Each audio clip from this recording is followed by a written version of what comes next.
E aí você foi pro São Paulo, né? Quando que você virou gerente efetivamente? Cara, foi em... Foi gerente de futebol. É porque assim, Foi. é porque isso varia de clube pra clube, né? Sim. Porque como em geral essas posições são todas políticas, né? Exato. Um é gerente, outro é diretor, outro pode ser vice-presidente, não sei o quê. Mas é a mesma coisa, basicamente. Né? Depende da estrutura que tá formada o organograma e quantas pessoas tem acima de você e quantas abaixo. Acho que é mais ou menos isso. Mas na época eu virei, foi em, acho que julho, agosto, mais ou menos, de 2017, que eu virei gerente executivo de futebol. Tinha um diretor acima de mim, né? E eu tava de gerente. E assim foi até o final, né? Na verdade, só por um período de 4, 5 meses ali no começo de 2017, a primeira passagem do Rogério, que tava só eu, tava sem diretor, teve a eleição em abril.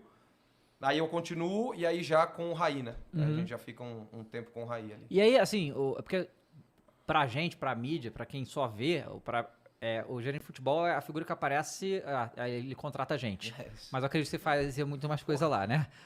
Como é que era a sua função, assim? Cara, a função de executivo, vamos dizer assim, independente se é gerente, se é diretor, se é superintendente, eu acho que se a gente fosse traçar em percentual de contratação, ele deve girar em torno de 20%, 30%, sabe? Do teu tempo. Sim.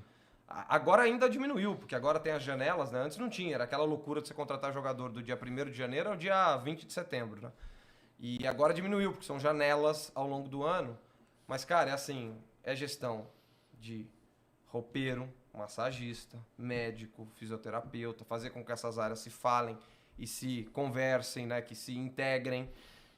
É gestão do vestiário, é gestão de venda, gestão de jogadores emprestados, gestão de relacionamento, Federação Paulista, CBF, FIFA, interface com RH, com financeiro, com jurídico. Então, cara, na verdade, o próprio nome diz, né, cara? O executivo. O executivo é quem executa as decisões do clube. Às vezes as pessoas confundem muito, às vezes não, na maioria das vezes, né? As pessoas confundem muito que, assim, vou dar um exemplo aqui, o Rodrigo Caetano é o executivo do Atlético Mineiro. Então o Rodrigo tem uma caneta e ele assina. Normalmente os executivos nem os contratos assinam. Você, lógico, você participa do processo de decisão, você negocia, você toma algumas decisões, mas assim, tem o presidente, às vezes tem o diretor, tem o conselho, às vezes tem um conselho que precisa aprovar o contrato. Cara, tem uma estrutura do clube que eles tomam as decisões. Você leva e traz as informações, leva e traz a tua impressão. Pô, agora eu acho que tá bom. Pô, agora eu acho que tá caro. Pô, agora eu acho que tá barato. Agora dá para apertar um pouco mais, dá para esperar um pouco mais. Então você faz tudo isso e você toma a decisão conjuntamente, né? Hoje existe essa percepção, né, de que o executivo ele só contrata.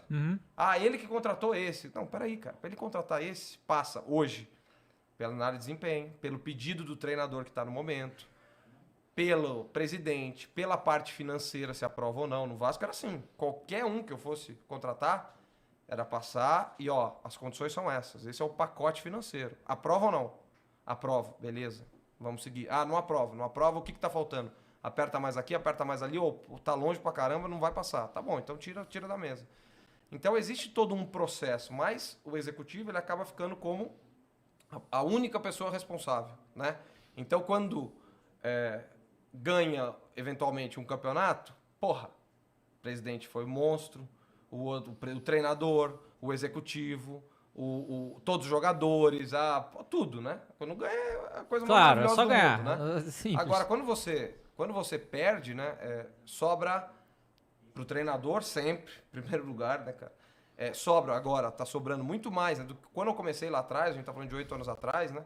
A função era muito diferente, né, cara? Hoje existe uma rotatividade de executivo que só não é maior do que a de treinador, né? Então, porque fica essa impressão, né? Contratou esse, contratou... Não, todos nós erramos, todos nós acertamos. Não, hoje né? em dia a mídia pede a cabeça de Sim, gestor. Caramba. Cara, o que a mídia tá pedindo na cabeça do Marcos Braz, você não tá isso. ligado. A torcida, né? A torcida pede também, então, coisa. Isso não acontecia. Que é uma coisa... Mas acho que daí é uma discussão maior também. Acho que passa um pouco do momento que a gente vive socialmente, né? Acho que isso tá em todos os lugares, né?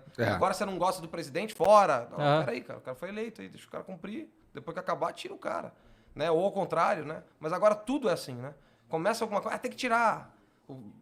presidentes de clube, né?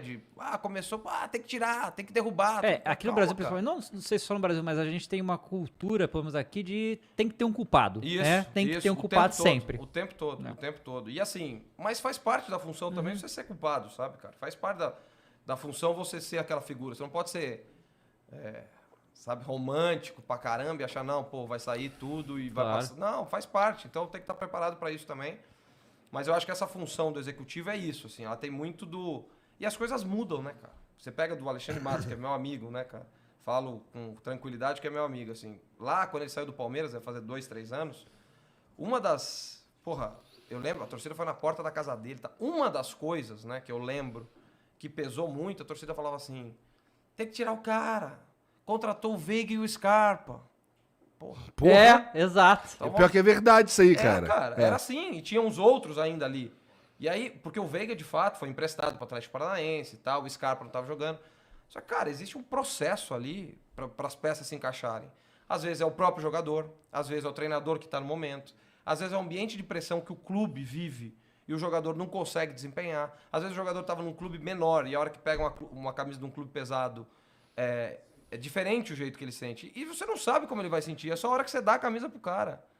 Entendeu? Você não testa antes. Eu vou testar se você vai conseguir jogar no Flamengo. Não dá. Leva pro Flamengo, né? Tenha indícios para isso, diminua o risco, mas leva para lá, bota na arena e vê o que dá, entendeu? Então, é muito injusto essa parte, assim, porque você pega esse caso que eu trouxe do Alexandre, né, cara? É uma coisa que você fala, pera um pouquinho, entendeu? O Rodrigo Caetano mesmo, né? Que para mim fez um trabalho fantástico no Flamengo naqueles anos que ficou à frente, mas acho que ganhou, entre aspas, só uma Copa do Brasil, né? Mas, cara, o time que ganha logo depois que ele sai, tem um monte de gente que ele contratou. Um monte, cara. Um monte. Everton Ribeiro, uma galera ali que ele contratou, o William Arão, tal, né? Então, o Diego. Então, eu acho, assim, falando um pouco por todos dessa área, né? A gente também não busca mérito, assim, aplauso. Muito pelo contrário, eu acho que dirigente, né, executivo, trabalha, cara. A gente é profissional, ainda mais hoje em dia. A gente trabalha, a gente não tá ali para ser aplaudido ou vaiado. Se for vaiado, se for aplaudido, beleza, mas assim, não é esse o nosso foco. Nosso foco é desenvolver um processo dentro do clube, dentro dos parâmetros pelos quais você foi contratado, entendeu? E assim, você no caso tem uma formação profissional, você pensa desse jeito e tal. Quando você entrou no São Paulo, acredito que você viu muita gente que era cartola raiz, né? E você teve muita resistência para você conseguir montar os processos lá? Muito. Quando eu entrei, quando eu saí, agora no Vasco, quando eu entrei, quando eu saí, então não é só quando na entrada, né? Que passa um pouco por esse meu momento aqui de espera, né? Porque eu acho que o futebol ele tá cada vez mais a profissionalização. No Brasil é sempre assim, né? Ou no amor ou na dor. E sempre a gente tem a oportunidade de ser no amor e a gente nunca quer. E sempre quer pela dor. E vai ser na dor também, isso. Então, a profissionalização aqui é meio que, cara, vai ter que ser assim. Os clubes quebrando, os clubes não conseguindo pagar salário. Vem a SAF que parece uma salvação, ou vem um dono, né, que nem o John Textor agora no Botafogo, que, o cara vem, bota um dinheiro, que ele mesmo falou, investi 70 milhões de reais, 15 milhões de euros. E ele tá certo no final das contas. Mas a profissionalização, ela tem que vir por esse caminho, sabe? Porque você não quer, então... esse meu momento também de espera... Desculpa, Pássaro, tem que vir por esse caminho... O caminho do dono? Não necessariamente, eu tô dizendo. Agora, muitos não têm outra opção que não... É verdade. Agora, se você talvez tivesse estruturado e pensado, porque esse caminho já apontava para a profissionalização há bastante tempo, né? Se você tivesse preparado antes, o Palmeiras, por exemplo, é um clube que se preparou assim.